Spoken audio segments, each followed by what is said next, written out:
This podcast is brought to you by the Prospect Research Institute, an online learning community. Have you ever worried whether you were doing your job right? At the Institute, we turn researchers into fundraising intelligence assets, leading your development officers to the biggest and best donor prospects, and bringing your organization major gift success.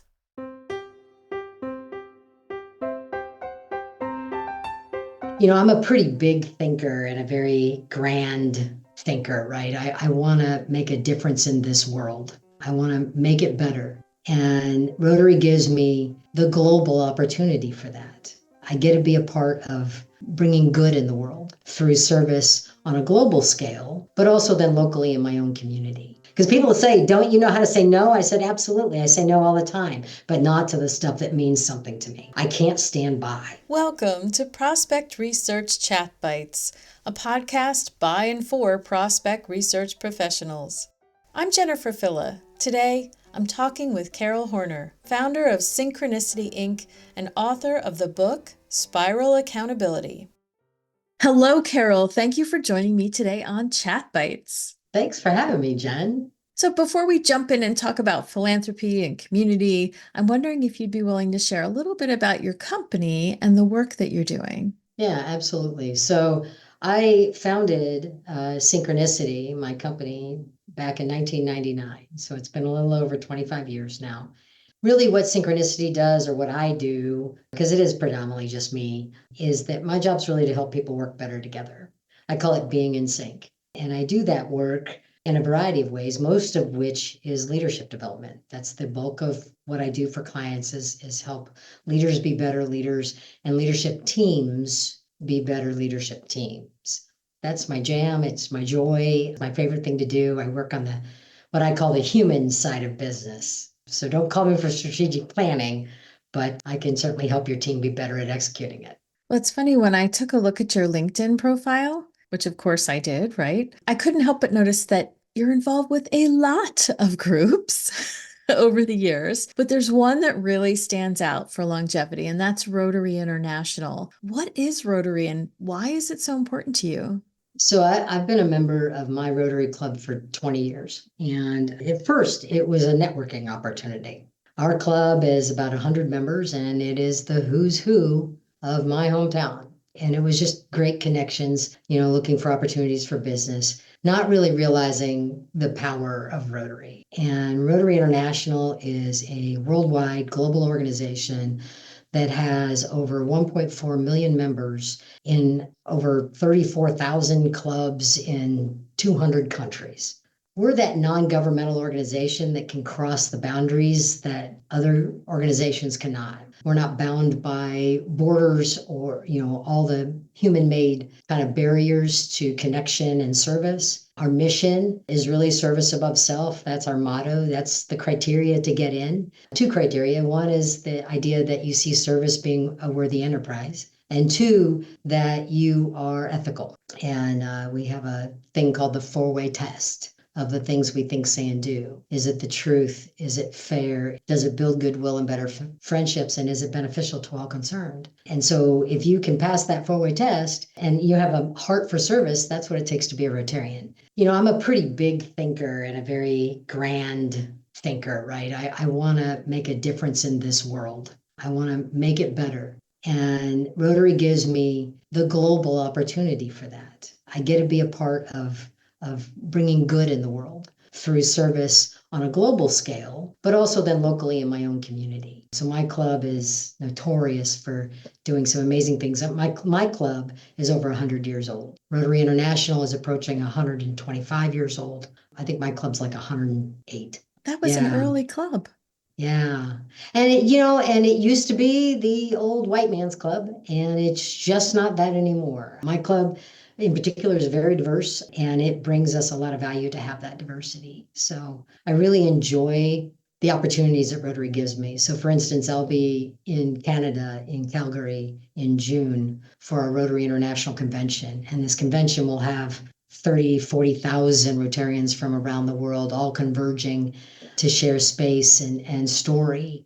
And, you walk down the halls of the House of Friendship and you see dress and language and identities that you don't get to see every day, and you have absolute permission to talk to everybody there. It's not unlike me to have a conversation with someone who is a prince in Africa, or someone who is major government official in India, and just walking down a hallway and saying hi. It's an amazing experience to be that connected globally. So my husband and I met in the same Rotary Club I before we heard were that. married. And when we travel, we try to go to a Rotary Club meeting in whatever country we're in. And it is amazing to be able to connect with others. And Rotarians are really friendly. They'll invite you to participate in things. It's amazing. Yeah, I travel a lot, mostly because I'm an avid scuba diver. So I travel a whole lot to Mexico, Central America, and the Caribbean because I do like warm water. And I've been to a lot of island clubs, and they're fascinating. And but you are welcome. You can just walk right in. They don't even have to know you're coming, and they just welcome you with open arms. And I have crashed more Rotary meetings with no announcement of me being there, and just loved every second of it. And you do get invited in. And I was in one in the Caymans, and they're like, "Oh, you're a diver. Well, by the way, in the morning, we're doing this dive outing to help pick up some trash along this beach side, and then going down to, pick up stuff off the reef too. And do you want to go with us?" And I'm like, "Heck yeah, let's do this, And so getting involved in a project. We have fellowships, worldwide fellowships. So I belong to the Scuba Club Fellowship. I belong to a DEI fellowship, Diversity, Equity, Inclusion Fellowship. I belong to the Wine Appreciation Fellowship. And you just have these connections. Like, I go to a country and I'm like, all I got to do is find a Rotary Club. Well, it's interesting you mentioned the connections. Although they're diverse connections, different countries, etc., but they're centered on service.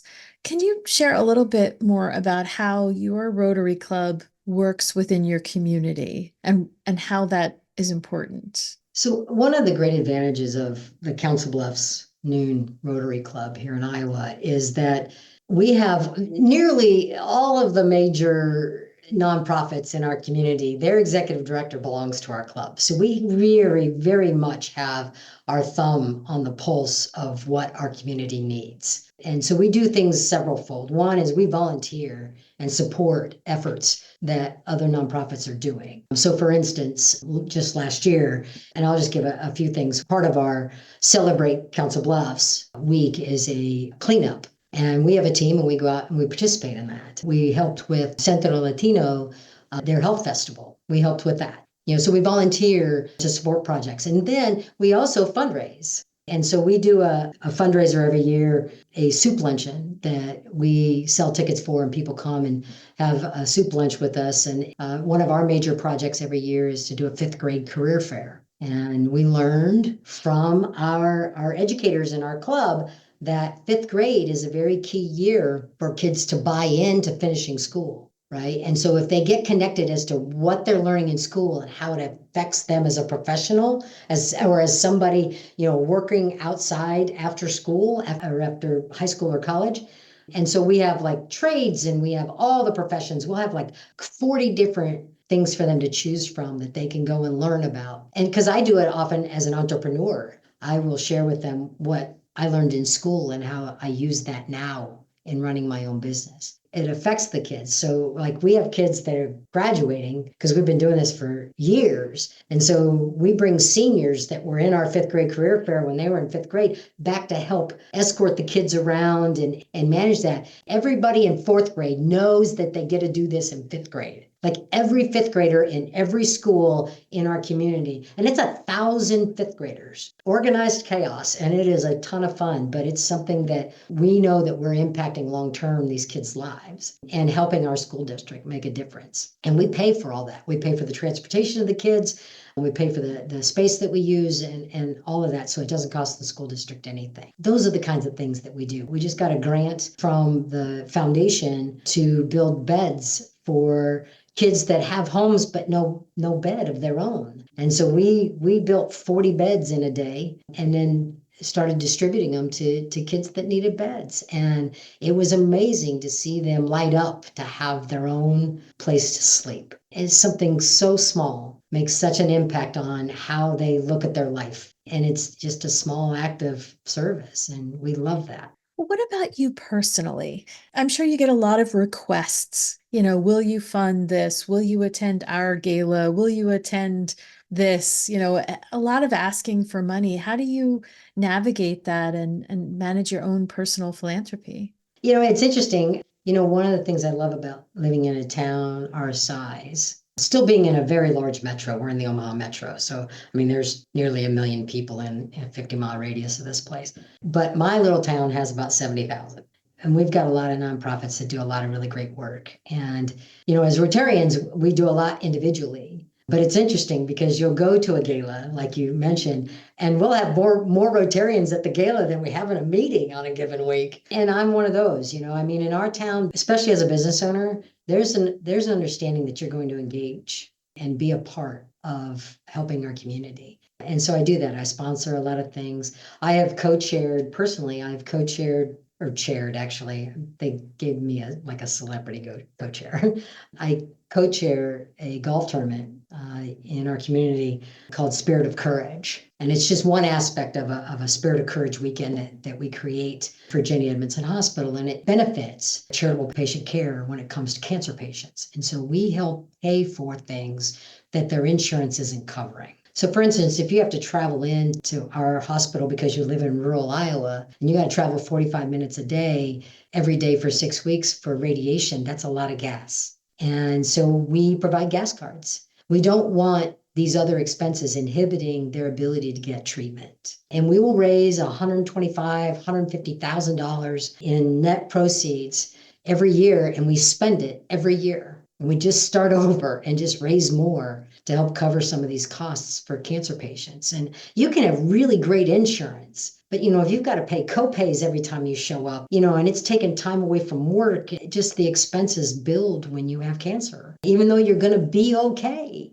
A lot of times it takes its toll on you and your family. And we want to take away some of that pain so that you can focus on being healthy. And to me, that could be me, right? That could be me some point. But more importantly, it's people that I love that we're helping. And it's people in my community that mean a lot to our community. And I can't just stand by and not engage. And so for 22 years, I have chaired this golf tournament and loved every minute of it. Because people say, don't you know how to say no? I said, absolutely. I say no all the time, but not to the stuff that means something to me, not to the stuff that I can't stand by. It's a powerful feeling to be able to fill those gaps. That's amazing. So before I let you go, I'm wondering if you have advice for someone who's thinking about joining a group like Rotary. A lot of times we sit there and we want to tell ourselves we don't have time. You make time for the things that are important.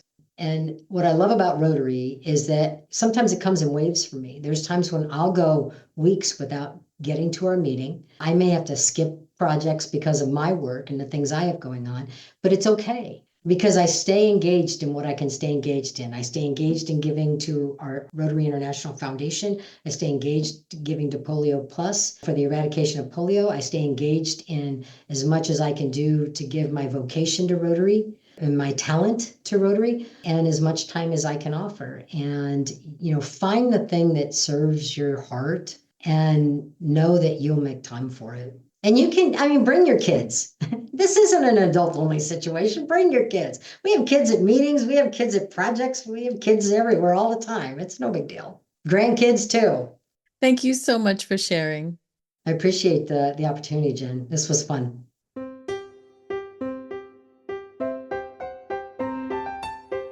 That was Carol Horner, founder of Synchronicity Inc. and author of the book Spiral Accountability.